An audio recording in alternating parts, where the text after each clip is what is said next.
No universo da eletrônica, a gente pode pensar em três grandes mosqueteiros. Dois deles são super famosos, fáceis de entender, mas o terceiro é um verdadeiro mistério. Hoje a gente vai desvendar os segredos desse componente que é sem dúvida fundamental. Então, quando se fala de circuitos eletrônicos, existem três componentes passivos que são a base de tudo. O resistor e o capacitor, bom, eles são bem diretos, né? Fáceis de sacar. Mas aí vem o terceiro, o indutor. Esse é quase sempre o mais enigmático, o mais misterioso do trio. A ideia aqui é justamente desvendar o que tem dentro dessa simples bobina de fio. Tá, para a gente mergulhar de cabeça nisso, vamos começar com uma pergunta que, à primeira vista, pode parecer bem estranha. O que é que um objeto mecânico super pesado, movido pela força da água, pode ter a ver com aquele carregador de alta tecnologia que a gente usa todo dia? Parece que nada, né? Mas olha, a resposta para essa pergunta é a chave para entender tudo sobre o indutor. Para entender esse mistério elétrico, a gente vai primeiro olhar para algo muito mais palpável, a força da água. Vamos usar uma analogia bem poderosa que vai conectar o mundo da mecânica com o da eletricidade. Imagina só, um cano de água bem grande e no meio dele uma turbina pesada. Quando a bomba é ligada, a água tenta passar, mas a turbina, por ser pesadona, resiste. Ela começa a girar devagarinho. Depois de um tempo, ela pega embalo, atinge a velocidade máxima e aí quase não atrapalha mais o fluxo. Mas, aqui vem o pulo do gato. Quando a gente desliga a bomba, o impulso da turbina continua empurrando a água para frente por mais um instante. Esse comportamento é a pura inércia em ação. É uma resistência à mudança, tanto para começar a se mover quanto para parar. Agora, vamos trazer essa analogia direto para um circuito elétrico. A bomba d'água, ela é como a nossa bateria ou fonte de energia. O fluxo de água é a corrente elétrica. E a nossa turbina pesada, a grande estrela da história, é o indutor. A função é exatamente a mesma, criar uma inércia, só que, nesse caso, para a corrente elétrica. Olha, se existisse uma única frase para decorar sobre indutores, seria essa. Essa aqui é a regra de ouro, o DNA do indutor.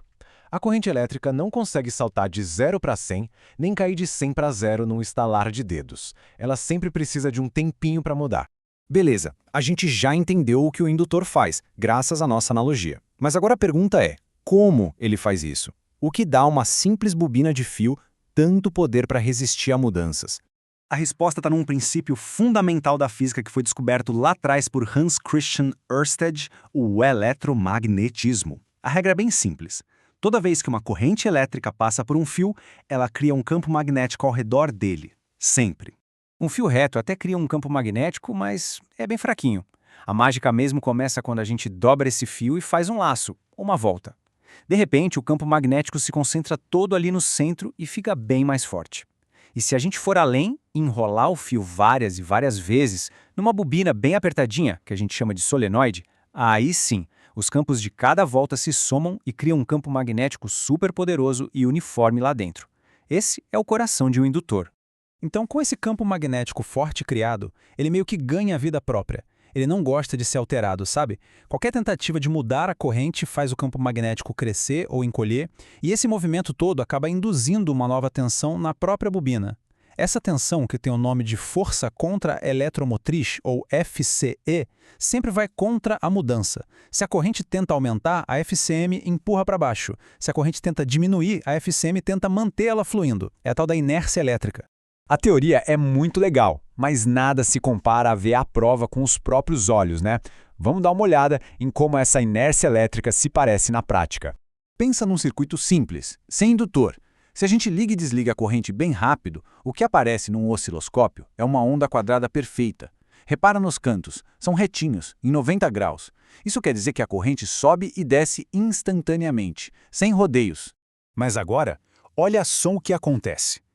Quando a gente adiciona um indutor nesse mesmo circuito, a onda quadrada muda completamente. Aqueles cantos super afiados agora são curvas suaves. Acabaram as mudanças bruscas. Essa curvatura é a prova física, é a assinatura do indutor em ação. Ele está ali, resistindo à mudança e suavizando o fluxo da corrente.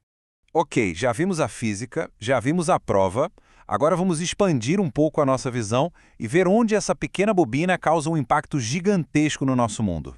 E a resposta é em praticamente tudo. Eles estão nas fontes de alimentação, garantindo que os aparelhos eletrônicos recebam uma corrente estável, estão em motores elétricos, em transformadores nos postes de luz e até em tecnologias que parecem ficção científica. Aparelhos de ressonância magnética usam indutores enormes. Trens maglev, que flutuam sobre os trilhos, também. E no topo da ciência, os reatores de fusão tokamak usam campos magnéticos colossais, gerados por indutores, para conter um plasma que é mais quente que o centro do Sol. É impressionante pensar que o ato de enrolar um fio pode levar a tecnologias tão transformadoras, né? Desde suavizar a eletricidade num carregador de celular, até a tentativa de criar um sol em miniatura aqui na Terra, o princípio da inércia elétrica é absolutamente fundamental. E isso nos leva a uma última reflexão. Que outras inovações incríveis o poder dessa simples bobina vai nos permitir alcançar no futuro?